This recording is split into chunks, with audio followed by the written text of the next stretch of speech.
Welcome. In front of me I have HUAWEI Watch 4 Pro Space Edition, and I'm gonna show you how to change the step goal or goal for these steps on this watch. Before we start, if you want to change the step goal on this watch, your watch needs to be paired with a phone via the HUAWEI Health application. And once the devices are paired together, we can continue and we can open the HUAWEI Health application on the phone that is paired with our watch.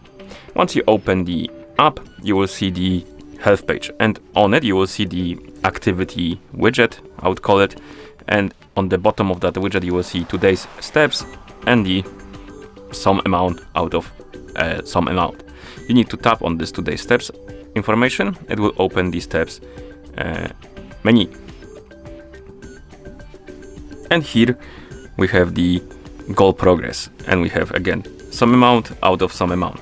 But the big thing that is interesting for us is the edit button, and we can tap on it.